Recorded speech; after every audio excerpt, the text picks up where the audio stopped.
welcome once again to Still Serving Iowa Veterans. I'm Carlene Hall. I'm Darlene McMartin. We're here in the home of Rachel Haag. Darlene and I are here because Rachel has an amazing story about a family member of hers that served in World War II. So he was in the Army Air Corps. So she's going to go over some of the history of the Dutton family and basically give us kind of an overview of what happened, his life, that type of thing. But family, it's family, and we're like some genealogy. If you have a military family member and you want to know how to research it and that type of thing, it's awesome to do that, to get their records. And you might be very amazed as to what they've accomplished and what they have done. And that's why we're here today, is to find out what Finley Dutton history in the military. So if you want to give us just a kind of an overview as to how he's related, that type of thing, that would be great. Sure. So this is my mom's side of the family, and her grandparents, Cecil and Ethel Dutton, ended up moving to Red Oak, Iowa, and starting their family there. They had 4 sons. Finley had 3 brothers who were Dean, Pat, and Paul, who's my grandfather, so my mom's dad. Finley was the oldest. He was born in 1923, and from everything I've heard about him, he was just a very kind, gentle person, known for his love of poetry and cartooning. So I really got an interest in Finley when I saw a map of Iowa he'd drawn and cartooned, which hangs in our home now, and I wanted to learn more about him. Found out that after high school, he joined the Army Air Corps. He joined in 1943, so still a young adult, and he wanted to be a pilot, but he failed.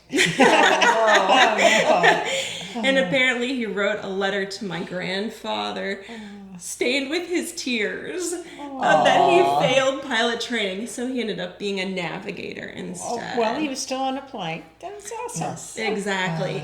He flew a B-17 Flying Fortress. Okay. I believe you can go see one of those in the Sac Air Museum. So they're pretty well-known planes. Yes. Another cool story that I've heard from my mom's cousins is he just couldn't stop on the poetry. So he got on in the Army Air Corps. He went to get fitted for a uniform, ended up standing in line and then going to the back of the line because he was reading poetry. He got to the front of the line, he went to the back of the line again. He didn't want it. He was reading his poetry book. Eventually they caught him. There's some debate as to whether he was demoted for this. I don't know, but there's this story going around. But eventually he ended up as a navigator. Okay, so he was about done with his training. He was on a plane called Tennessee Sunshine. He was about to qualify. They ended up flying a mission to Zagreb. I believe it's pronounced Yugoslavia. Okay. We're supposed to strike the rail yards there. Were hit by some flak there by the enemy. Lost 2 of their engines. Oh, gosh. And apparently the training tells the pilot this is when you ditch, when you're still safely able to ditch on 2 lost engines. Ditched it successfully in the Adriatic Sea. And then Finley volunteered to get the rafts out that were apparently stuck, inflate those successfully for the crew, he and 2 other people. Heavy seas, big waves.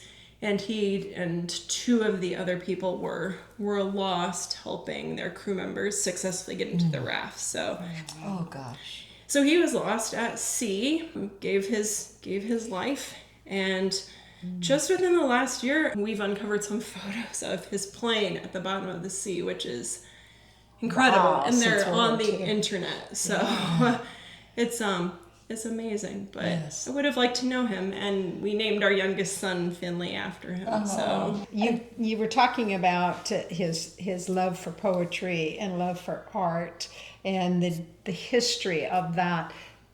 it's kind of interesting. You were talking about your child having that same skill set. Yeah. And that's Yes. that's why it's important to find out where you came from, how did that develop, because I don't have certain talents, but I know family members do, and so it had to come from somewhere. And it's kind of nice that it's Yes. being passed down. Yes. Yeah. Yeah. I think it probably came through my great grandparents and then on through the lines. So, Yeah. Yeah, that's Yeah. amazing. Genetics are strong through, and isn't it interesting how some things show up in different generations and maybe not the one before or the one after. But it is so amazing that you have done the work to learn all of this about your family and about the Trying. connections, and so good for your kids, as Darlene was saying. That's just Yes. amazing. Now, also, let's talk about the infamous Dutton brothers. Yes, the brothers. So it didn't stop. I mean, it wasn't just one. It was quite a few.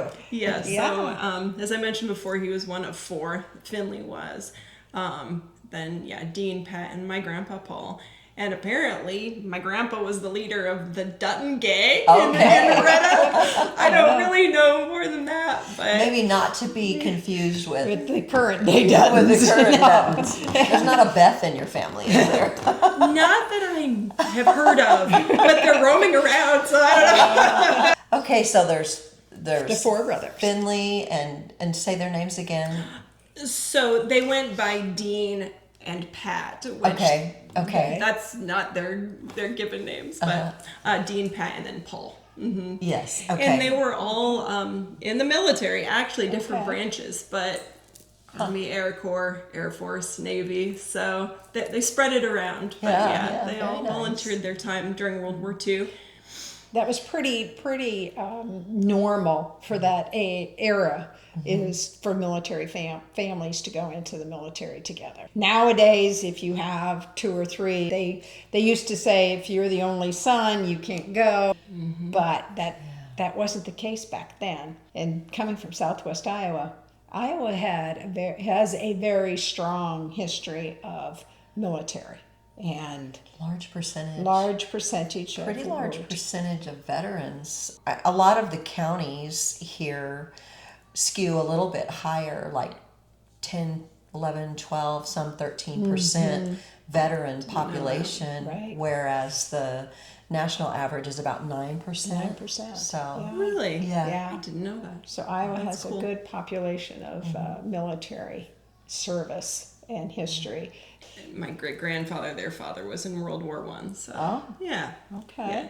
So, and they all were from the Red Oak area, from this area. Yeah, that's correct. So And all they the boys grew all up came there. back to this area. Or did So- they decide that adventure was in their nature? So Yeah. a couple of the brothers ended up in different states. I can't remember.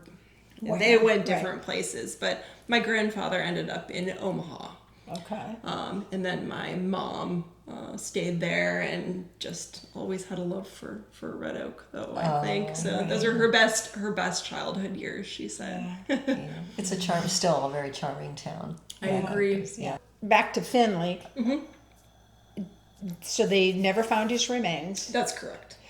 We'll take a quick break here and we'll return right after this. Protect what matters most. Level up your protection with Snowy Owl Security. Ryan Haag delivers smart monitoring, advanced systems, and real-time alerts that keep your home or business one step ahead. Stay secure with Snowy Owl Security. So it must have been really hard for a mother to take 4 of her sons to leave to go serve their country.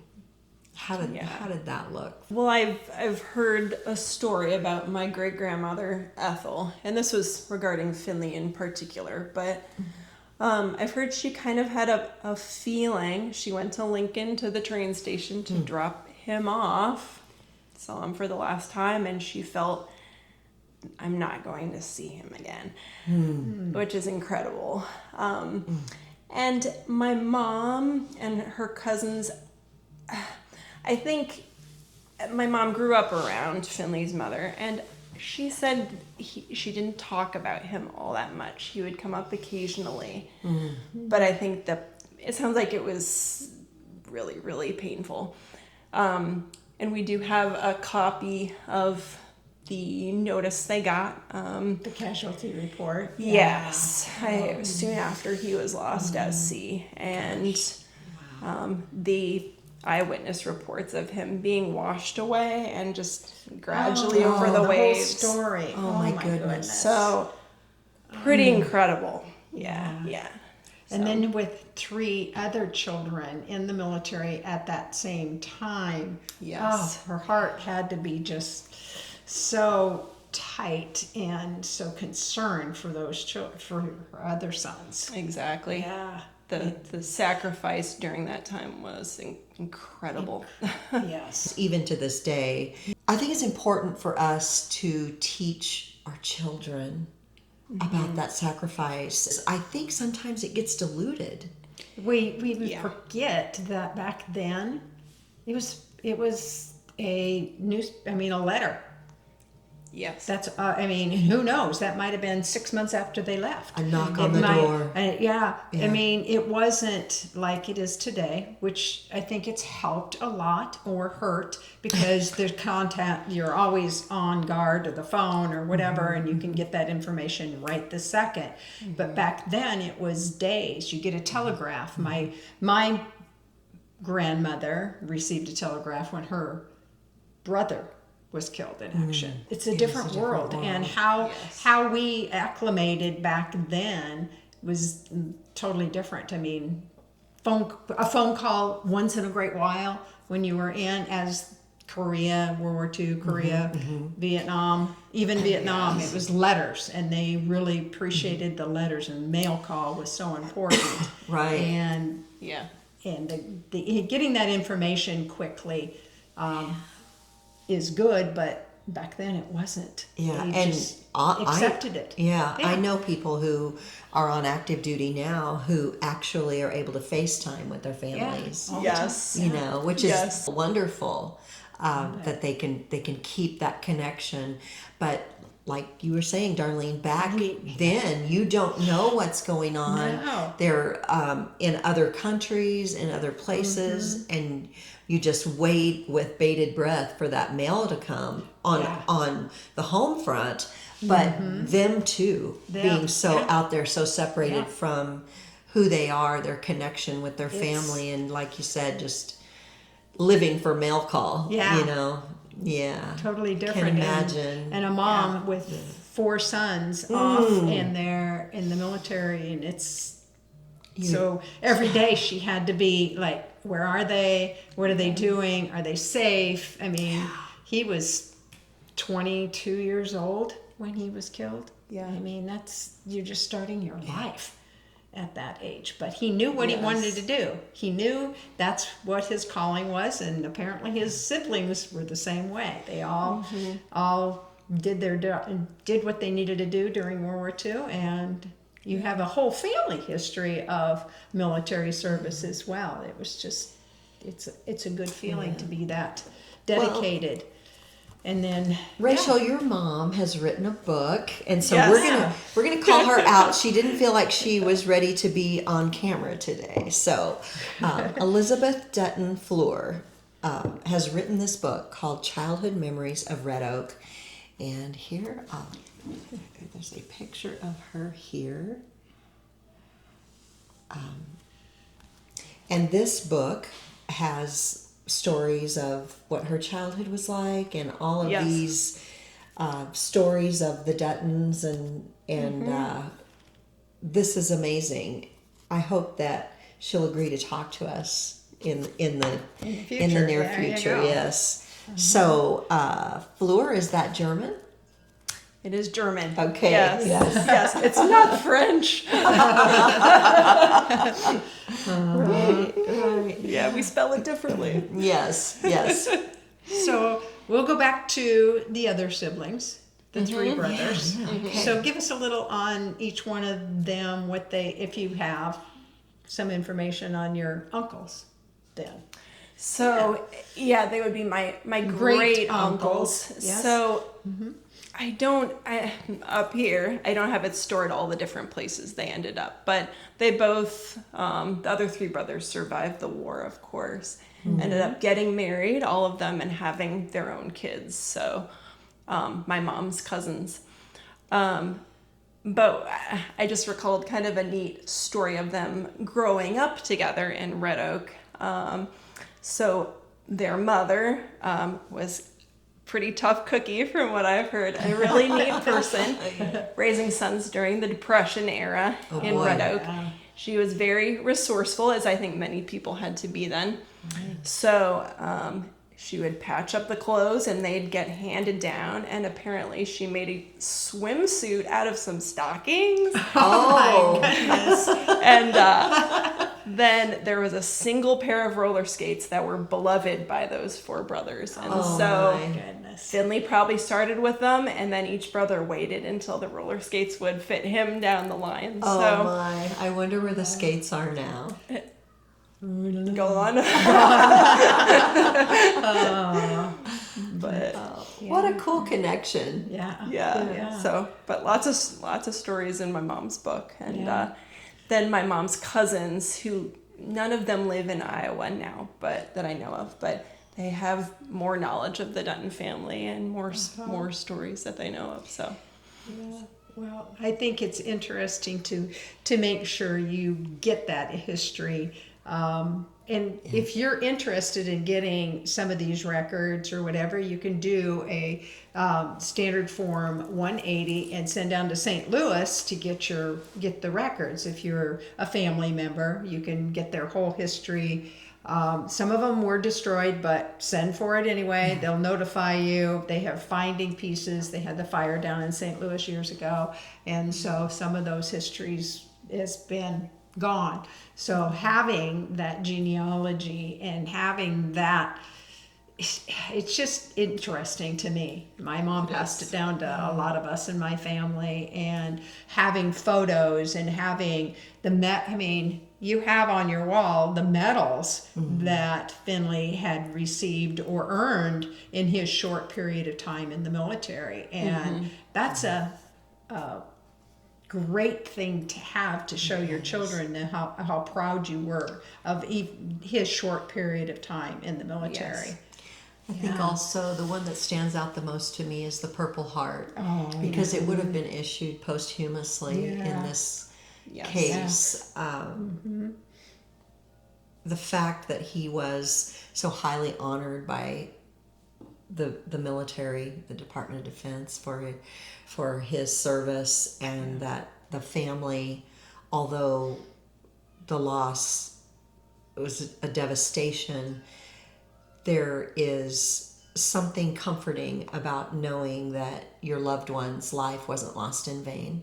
Yes. And having the private or the personal account of what happened by other service members and what his heroic feat did to save the rest of the crew. That's remarkable for that history to be listed and preserved and not lost, even though those service members were probably devastated themselves because those three servicemen perished. Exactly. The devastation of those who witnessed this happen and not being able to do anything about it. You're in the service, you want to help, you want to, do these things, and in that situation, being unable to do that has lifetime, long-term effects. And it also makes me think about having been a veteran service officer, both of us years Working with we that talk a lot of people, talk to a lot of people, and that I guess is defined as survivor's guilt, and it makes me wonder how the other Dutton brothers survived. Why him? Why not me? Because that is a common question that a veteran who's had that experience asks. Yes. I agree. There's also a book, one of Finley's, I guess, best friend wrote about, there was a chapter about him in the book and their connection. And it sounds like Finley was a pretty fine person, and he had such an impact on this friend during their time together. They camped in a muddy olive grove in the middle of Italy together. Oh my goodness. And just one time it was that mission to Yugoslavia, and he didn't come back. And it made such an impact on his friend that he named his son, part of his name was Dutton, when his son was born. Oh, So just things like that. You fight for your country, but you also have this potential to impact other people around you who get to know you during that forced time together in the military. So Yeah. yeah. They don't realize how important those connections are, that camaraderie. We always talk about Yes. that, the camaraderie of the veterans or the military service members, that it is important so to have good experiences, and then there's a lot of times there's bad experiences while you're in the military, but that impacts and imprints what you do in your life. That imprinted him to name a child Dutton. I mean, it imprinted him to write about him in a book, Right. which would be great. If you know the book's name, we'll give him credit. And We'd love to. Yeah, Sure, we could put that in our history. So You know, that brings us to you. So, having had all this life experience and all this knowledge in your family and coming from a military family of service, you married a military man.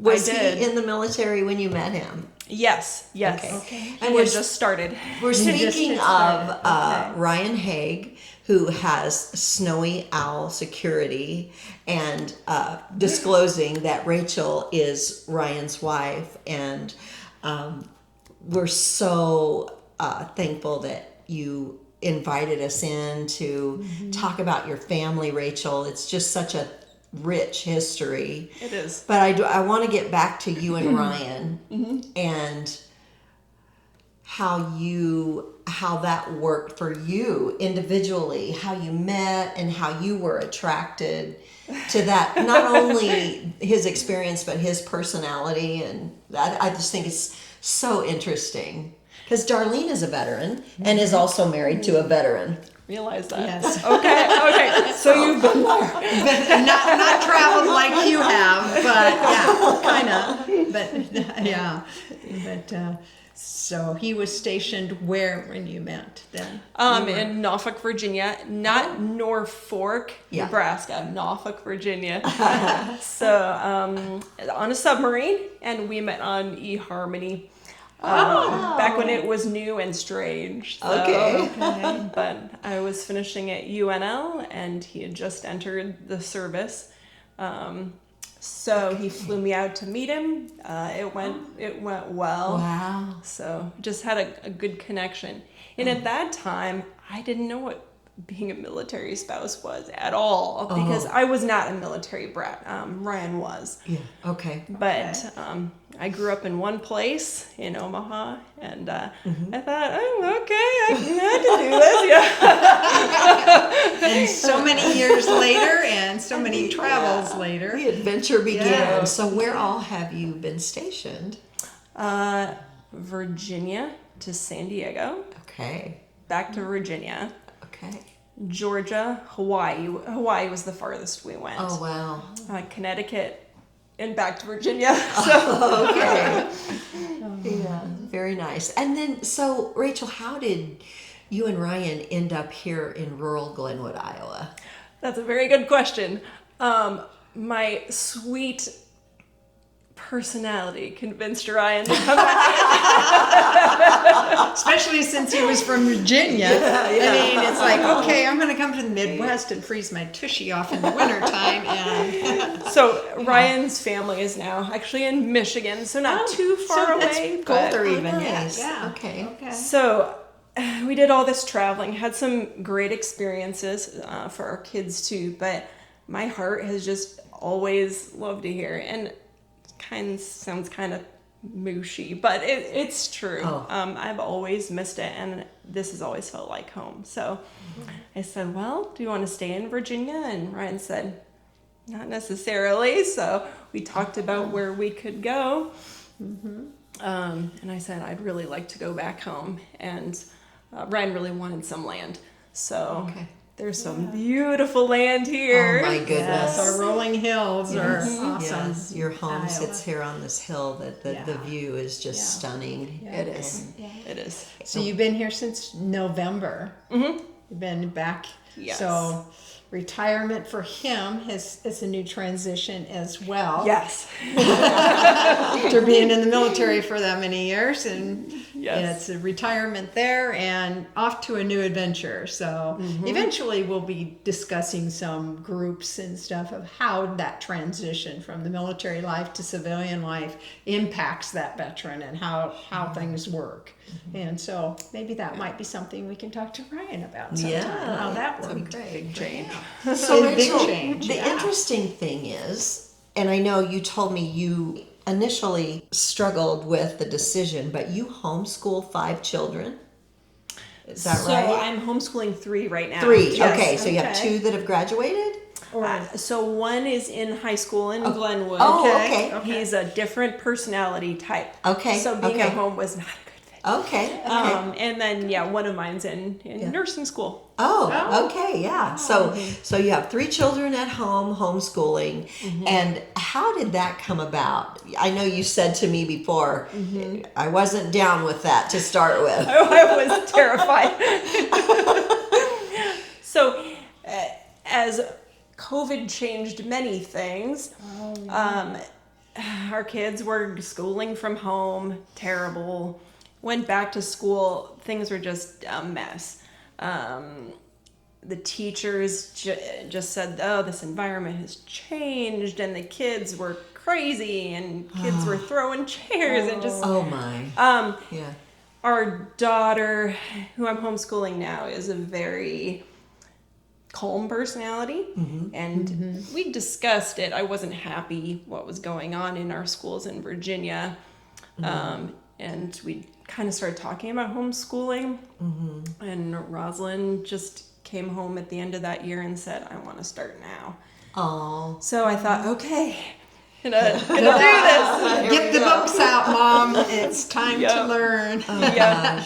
And so Yeah. I was a reticent homeschool teacher, but it's not impossible. And I would never go back. It's really lovely, and I like being You like- able to do what we need to do for our kids. Yes. And you like being with your children. You like being. I love That's it. why you like Yeah. it out in the country. You like Yep. the seclusion. You like all of the things that go with being with your family. Yes. Yeah. And I don't miss out on that time with them because Yeah. the years are speeding, and Oh, I my. love being here for all of that. So. That's wonderful. That's And wonderful. the way technology is, and the way education, and the way the learning has changed from when we were growing up. Yeah. It's totally different, and you're adapting to it a lot quicker. These kids are not reading Spot and Jane. No, they're not. No. And Sally and Puff. Right. Yeah. It's the algebra and Yes. all of those So, types of things. So it's Rachel, for other parents who might be considering homeschooling, what sort of support system do you have for yourself, and how would you tell somebody maybe 2 or 3 steps to get started in it? That's a really good question. So a lot depends on your style as a mom. Really, I wanted something very structured. So we chose a program, it's a Catholic program called Mother of Divine Grace, but it is highly structured, and I get a syllabus. I have a consultant that I meet with 3 times a year, and she helps me develop our curriculum. Oh, wow. So I think number 1 is, what style of schooling do you want to have for your kids? Do you want it to be loose and fluid, or do you want structure? And then there are so many different programs depending on how much structure do you want. And then you also have to, like you said, look at the child's personality. Yes. Is this going to be a fit? Are you going to be fighting, or are you going to? I mean, you kind of gotta look at all things as to whether or not this is going to work for your kids and for you, because you want it to be fluid. You want it to be working. You want it to follow, like you said. Yours is a specific area, so that's why that works for you and your children and. Yeah. Yeah. I also think we do a lot of ours at home, but anymore there are so many co-ops. That's become a huge thing. And that allows us a lot of social opportunities, but also a chance for, I think, parents to pool their skills. Yes. And help each other's kids. I think that's great. I think in this area, I mean, gives you that flexibility. You don't feel like, oh, I'm outcast.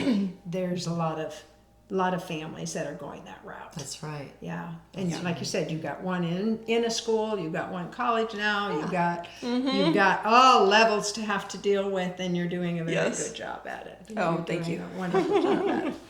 So, well, thank you so much for joining us today on Still Serving Iowa Veterans. Thank you, Rachel, for letting us come into your home and talk to us about these very intimate family details and sharing that story. It's very important to share these stories, and we really appreciate that. You're welcome. Thank you for letting me do it. Oh, yes, definitely. So we will continue this story. Probably will be multi-parted. yeah. So looking forward to growing the rest of the story with the Dutton family. So Terrific. And the Haag family. Yes, we gotta have the Haag the family. Yes, because that is definitely another history. That's another Yeah, story yes. all in itself. So thank you again for joining us on Still Serving Iowa Veterans. Have a great day. We'll see you next time.